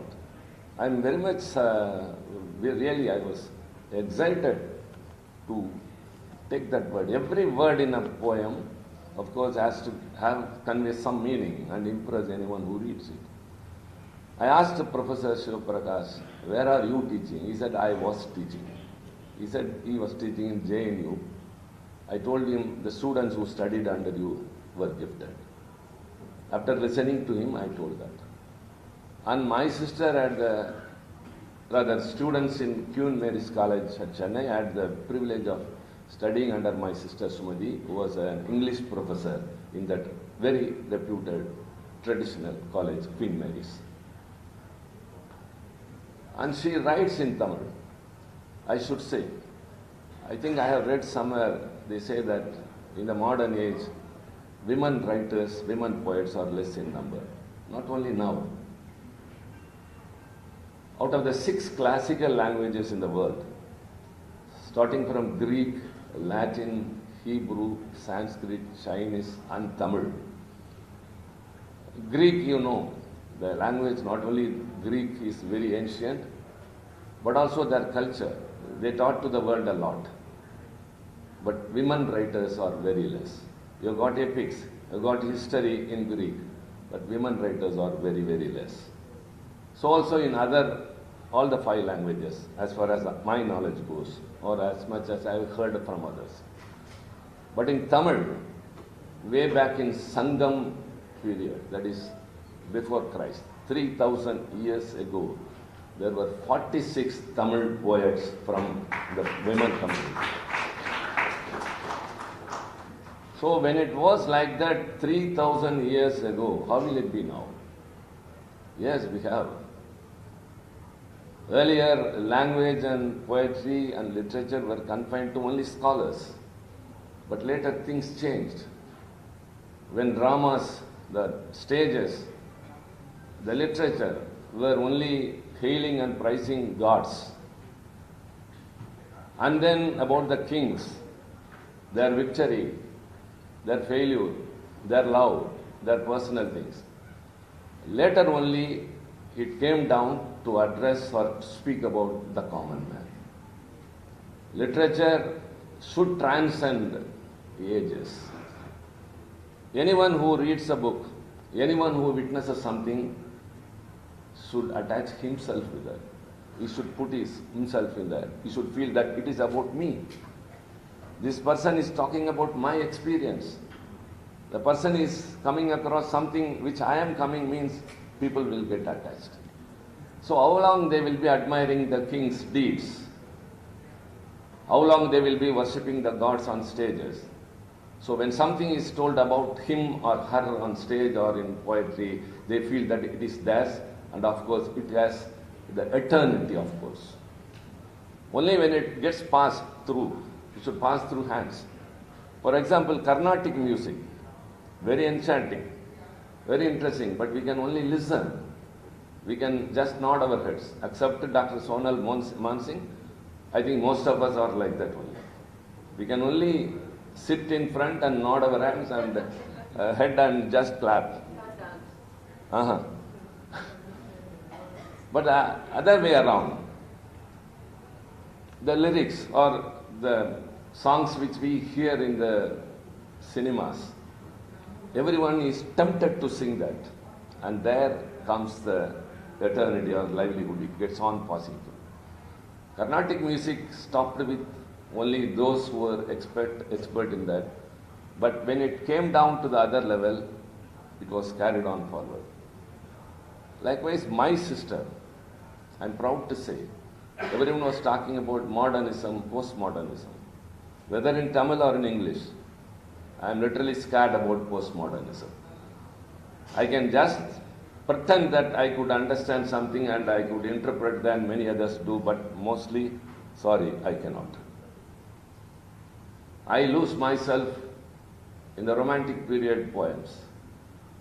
Later, when it came to modern age, it was little hard or ambiguity which not everyone can understand, or only someone, we need someone like Professor who spoke here or my sister to interpret that. Postmodernism also can be of interesting, came to be accepted when writers like Sumadi came into the literary field writing. I should appreciate her. She has her feet very firm on the heritage of us, heritage of our soil, and extends her hand to the modernity. That's not possible for all. Either anyone will shift over to modernism or some will stay there. But she is more fond of writing about our heritage, and she has never compromised that. And we are all very happy and proud. Whatever she has written about Vanapechi, everyone was telling about that, then native deity, the village functions, and what all she has lost, how our ancestors have lived, how she wants to live, everything. So she still lives there, but at the same time brings that to reality here and lives to the modern age. Also, that is also brought in her writings. That most I appreciate with you, my dear sister. This which cannot be. Poetry is the spontaneous overflow of emotions recollected in tranquility. Maybe for Wordsworth. I have lost myself in one line. I have not slept for a whole night when reading some literature, just with one page, my imagination will go up. That is the secret of writing. It cannot just living and reading through. Just a page or a line or a word should make you to stop and think about that further, and make every person an artist or a writer. Sumati's writings are of that type. I should appreciate. So when you go through this book, as in the title, The Throb of Silence, I think even after I go back, my thinking will be about this. I'll be thinking more about this. What a selection. How this title has been wrapped, something cannot be explained. Silence itself. I love the word silence. As I told at the beginning itself, silence speaks a lot. Not all can understand. At the same time, how it is being expressed, it is throb of silence. And this book has got a lot. Everyone has quoted many things, and Dr. Sonal Mansingh read 3 poems, and my brother Raja also, he said that his English is poor, but no, he is also well versed and he has proved himself on many occasions. And I should also quote at least 1 or 2, because I have also gone through something. Very, very simple. If I quote something, if I read out something, that should make you to buy the book when you are leaving from here. It is not that you have come and participated. When you go back, I expect and I request you to get a book and carry it with you. Not only to keep it in your library, but you have to read it. Then only you can know the dimensions of Sumati, our great writer. She is Tamilachi. Tamilachi means Tamil woman. She represents the Tamil culture. She is a writer in English also, who knows the world, who knows life, who knows about everything. She has read literature very well, vast reading, as well as her discourses also like that, discourses. So 1 or 2 lines I will say, not the whole. As I said, time is already up and I should realize that.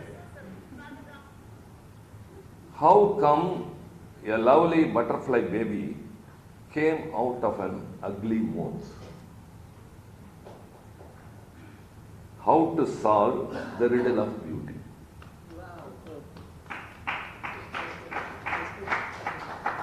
Like a haiku it is.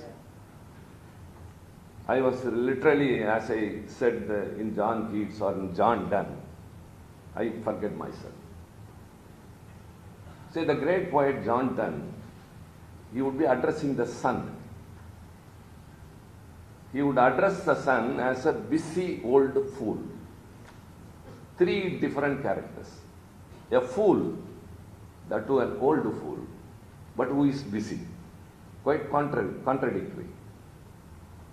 Busy old fool, he will address the sun and will tell that if you want to wake up the world, you go and wake up the princess. The boys who are going to the school, the bees. Why do you disturb me and my wife who are sleeping here? The sun peeps through the window. He is angry, but he is talking to the sun. Why are you disturbing us? And that he would threaten the sun. Like Bharadiyar said, you all know very well. இந்த உலகை உய்விக்க வந்த என்னை உப்புக்கும் புளிக்கும் பாட வைத்து விடாதே பராசக்தி, உன்னை எச்சரிக்கிறேன், நான் நாத்திகனாகி விடுவேன். He was cautioning Parasakti, if you keep me in this poverty, I would become an atheist. That is what Bharadiyar said. Like that, Donne will tell to the sun, I could eclipse you with a wink. If I close my eyes, you are dark. But I won't do that, for I would lose her sight so long. Even for a wink, I don't want to lose the sight of my dear, so I am sparing you. Go away, son. Like that, these 4 lines only. How come a lovely butterfly baby came out of an ugly moth? How to solve the riddle of beauty? In the valor of fire, forests smoldered and died down. even after this catastrophe. Oh, which no quicksand of history can gulp down, I had to eat the next meal. This is practical. This is what the world is. What more do you expect from a poet? As I said, you just go through a very few lines in this. You will be involved and immersed. Not only it will tempt us to write, a good writing, not only will make us to enjoy it, it will also tempt us to write. That is the real quality of a writer. If you listen to a song, you should sing back. If you read a writing, you should also try to write. Such a talent my sister is having. It's an effort not to leave anything behind that may evoke memories. Benign. This is like everything, every moment in life is to be remembered. Every person we come across teaches us something. Everyone is interesting. If you have to have some memories, you should have some past. If you have to have some memories, you should have some incidents, some events. If that be the case, you should have come across with nice souls. Nice souls, nice days, and they leave nice memories. What she is telling is not to leave anything behind that may evoke memories. How is it possible? You can only try, but not possible. A dampness of sweat when parting from friends. The spittle of rancor while facing enemies. The horror of a fake smile while avoiding traitors since even a word to our project. So I think these two small poems which I have read will make you to get the book and read tonight at least. This is my humble request. The real compliment or an appreciation to a writer is that you have to read what has been written and to give a feedback. This I have come across and I am impressed. So our compliments to Ms. Renugao. Again I say I am really impressed by the way the book has been brought out. And my sister goes beyond words. I am really very proud, my dear sister. Not for your writings, because we know all very well. But this gathering here in the Constitution Club at Delhi, full of elite audience, all learned, all intellectuals, and I said aesthetic. Aesthetic mind is not easy for each and everyone. The gathering here may be a 100 or so, but this 100 is equal to a lakh of ordinary people because you can carry messages. So this is a great evening to you, Sumati, and of course to us. Not that we have the opportunity to participate, but to witness.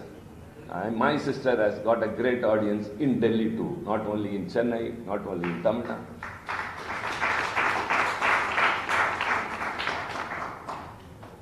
And as a professor said, you are a good politician. When she is with us, she will be, of course. More or less, we are not politicians. We are in politics, that's all. Our poems, as my brother Thambi Raja told, it is addressing social issues. It talks about the common man. It tells about a rural woman who lives a life. So all these things have been brought, not only in this book, in all the writings, but this book has come to you today. And we are all very happy and privileged to be on the occasion of its launch. I thank each and everyone who has been here for so long. The crowd has not dispersed. I am watching that. We are all professional speakers. So we used to watch how many have come, how many have slipped out, how many have sneaked, just like that. But I see most of those who were present when I came here are still here, listening to that. Not that you are all compelled to sit here. You are all listening, enjoying, approving and applauding. What more do you need, my dear sister? This is a real, great, good audience. And again I say, we are all happy that you are our sister, that you are our representative in the lower house, people's house. And you write more that you should live even after your age. That is the real credit a librarian can earn. Not everyone can. Sonal Mansing's dance will be spoken in future. And like Thiruvalluvar, like Bharadiyar, like Bharathasan, like Keats, like Shelley, Sumati also will live after her life. That much. Her works will earn her all this reputation, and we are all very happy to be here and to have you here also. Thank you very much. Good.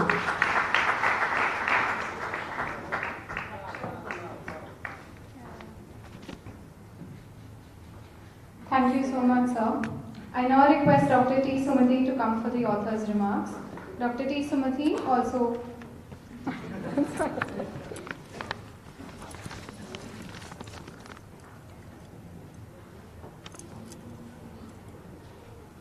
And my dear friend Renu, who has again come out with a wonderful collection of my poems, and dear brother Professor H.S. Shiv Prakash,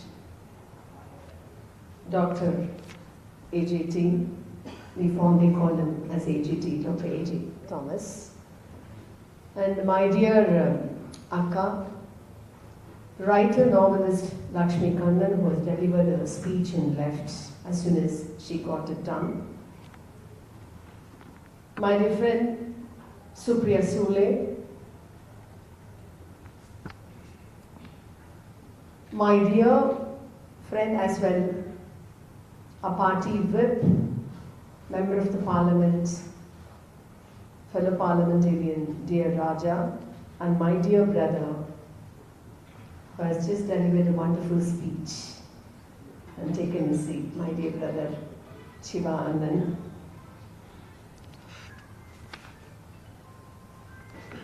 And Madam Sonal Mansingh, a danceress of global acclaim, Padma Vibhushan, who is gracing the occasion that art transcends borders, politics, and parties. And my dear senior colleagues, members of the parliament from my party, from Rajya Sabha, Lok Sabha, as well as from other parties, and students from the Jawaharlal Nehru University, my friends and fellow lads, but still I would like to share few ideas which had actually triggered me to write, and it is a sort of a Thanksgiving speech only. I would like to open up my speech with Philip Sidney's quote here. Sidney asked, "Tell me, O Muse, what is the cause for this?" It is just sheer love for poetry, especially when the muse descends on you like a demon. கவிதை உங்கள் மீது ஒரு பிசாசை போல இறங்க வேண்டும். And that has actually triggered me to write poems. Well, as has been rightly stated out by our Member of Parliament Raja as well as Shiva Anand, you must all be familiar with the great rich legacy of Tamil literature. I am proud of my legacy. I stand before you as part of that legacy, but I always take pride in announcing myself and proud of my identity as a rural native poet. I specifically, purposefully avoid the word vernacular because it has its own colonial baggage. So I stand here as a native poet who's proud of my landscape, a dry black soil which I term as Karisal in Chase Tamil. Hot summer is the most prevalent season, and I hail from an agrarian community in which failure of monsoon and rains is fatal to farmers. My soil, landscape, vegetation, birds, poultry, cattle stock, and above all, the native, talkative, intruding, nosy, yet humane and affectionate people with their worldly wisdom form the crux of my poems. Especially my own Manapechi, as has been beautifully brought out by all the eminent speakers, particularly by my dear brother Shiv Prakash, who has done a wonderful introduction and pitched me where does my poetry belong in this lineage. That's the greatest work he has done. He has fixed my place in the modern Tamil poetry and what is actually Vanapechi, what does she mean to me. My alienation, my diasporic longing, my inability to adapt to a pretentious culture, my oxymoronic being between living and existence are the key themes of my poems. I evolve neither as a woman nor as a man, but as a human being through my poems.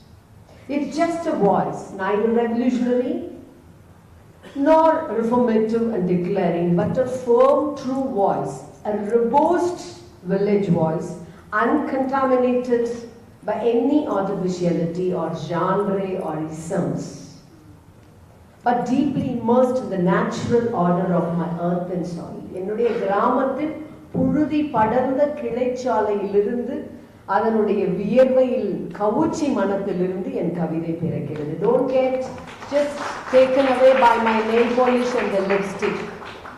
And beneath the skin, runs that order of my village. That is what is the real me. That is what my poems talk about. So I declare myself as a Philistine poet who hears the inner voice of my people, registers it in my soul and walks with it, uncorrupt by the artificial air-conditioned seasoning. So why this poems in English? Because though I have grown up with strong cultural roots in Tamil, and as my name bespoke, about I love English but I worship Tamil. Why a translation is very necessary?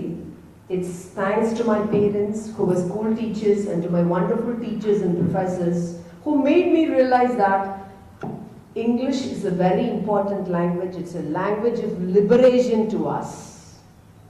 Not only English, for that matter, we all respect any language, all the languages. All of us here, we advocate to learn as many languages as possible.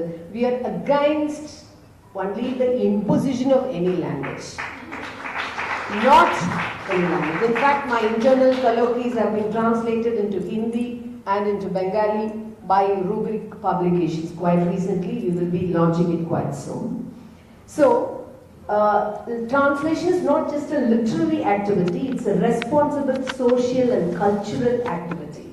I would like to thank my translator because it's out of sheer love Dr. K. Subramanian has done it. He is no more with us.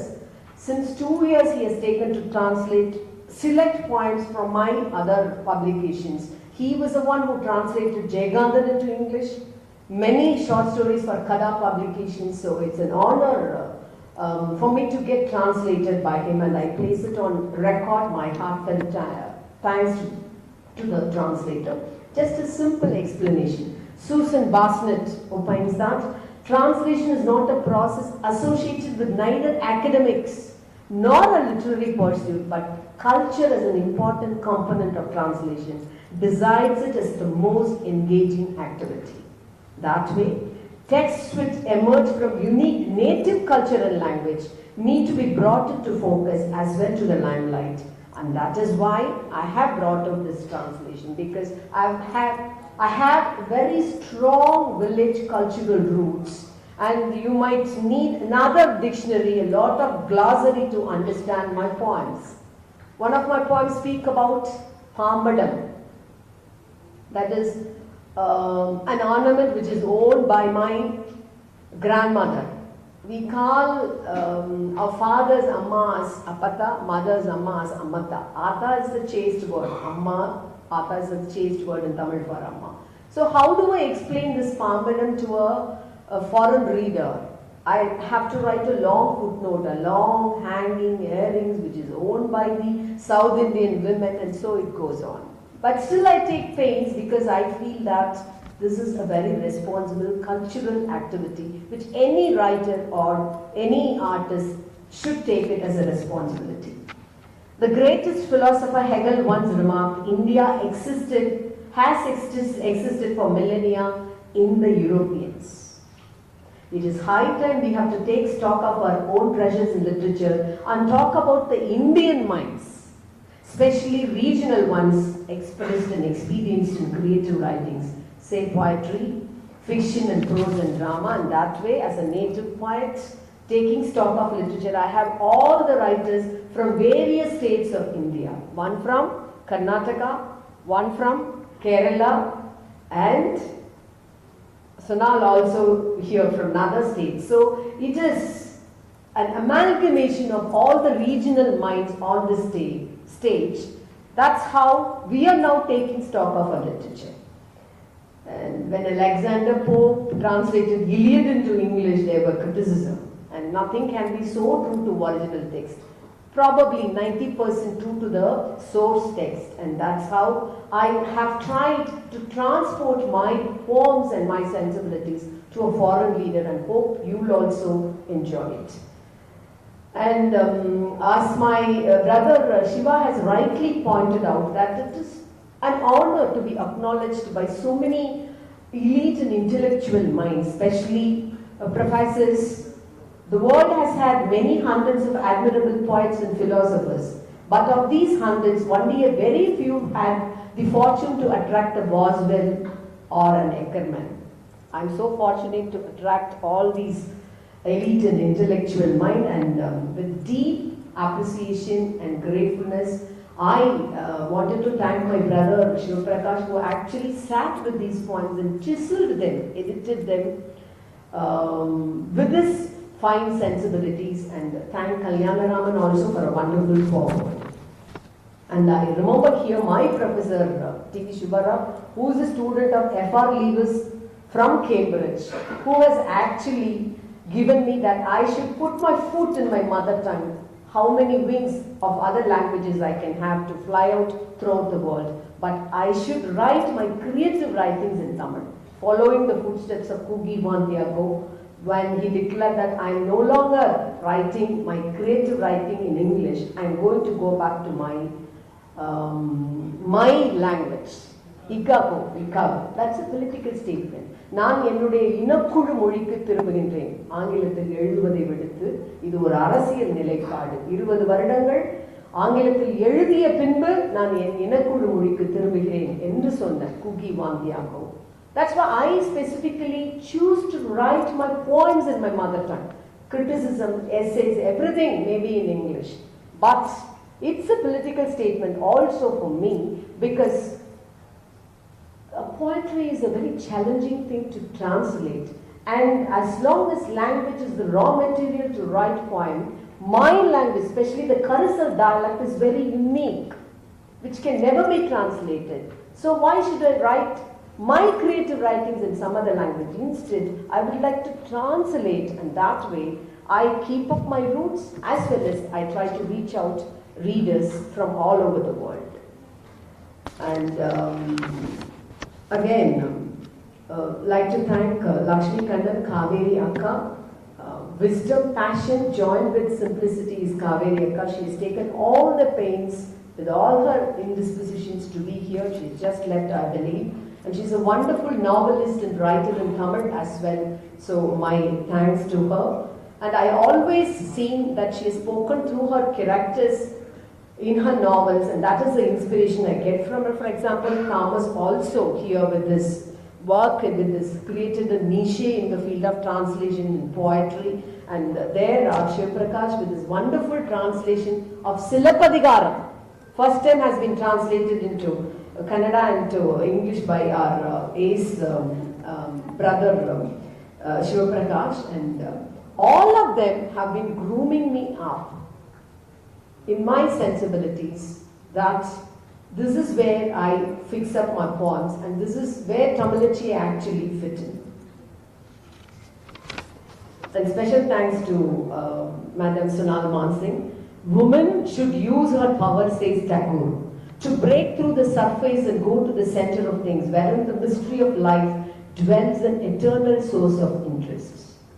Ma'am, you are an impeccable danceress with such power in you, expressing yourself with varied interest, not only dance. I know you are such a wonderful, warm human being with a heart of a little child inside you always. And I have written the introduction for Raja as well as Annan, but still I would like to say a few words about him. My dear own fellow parliamentarian Raja, a fire on the field with a disarming ease, who could dismantle not only the spectrum waves, but anything irrational and unscientific, a man of grit and determination. Thank you very much for being here. And my dear own brother Sivanand, I would have so many metaphors and similes about him. The way he has actually read through my poems and picked up those important 4 lines is really mesmerizing. He's a man of many depths, and I would say his panther-like presence in the parliament. That's how I sum up his presence. And I would like to thank all my friends who have gathered here and who have stuck up even past after 9 o'clock. I wouldn't say not as lovers of poetry, most of us will be, definitely, but for the warm friendship which you all share with me. Thank you very much. And I'd like to thank all the LAM fellows for your effective and disciplined teamwork. And just one quotation by critic Tamilavan about me, that's where I just leave. Tamilavan has actually talked about where is my place in Tamil poetry, and Annan has also talked about postmodernism. Postmodernism is actually a period, not just a particular genre, it's a period. Tamilavan says, I quote, Tamilachi has a doctorate in English literature. In India, modernism enters regional languages only through practitioners of English literature. Quite contrary to this, Tamilachi's poems go beyond modernism. We can call it a world-embracing outlook. People who care deeply about the earth will write about the local using images that reinforce the bio-regional. Tamilachi has made Tamil poetry earth-centric. That is where I'm happy to place myself, and I'm so humbled and honored by all the kind words and compliments.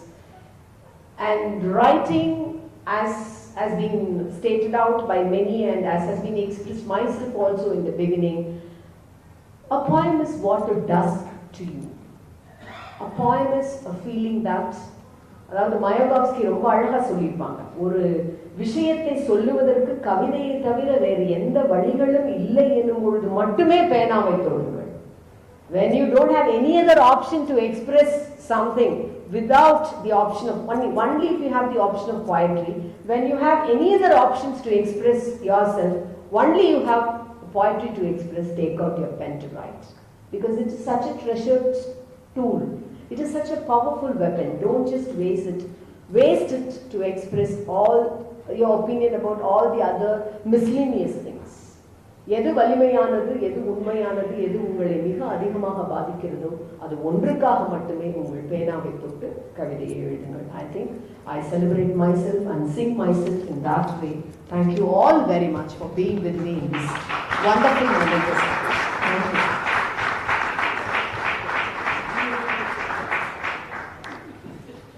Thank you so much, ma'am. Thank you so much to everyone who joined us today for the launch of The Throb of Silence. We're beyond happy to have shared this wonderful moment with all of you. We hope you all had a great time.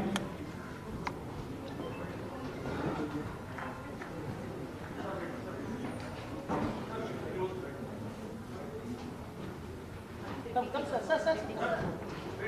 Photo. Line photo.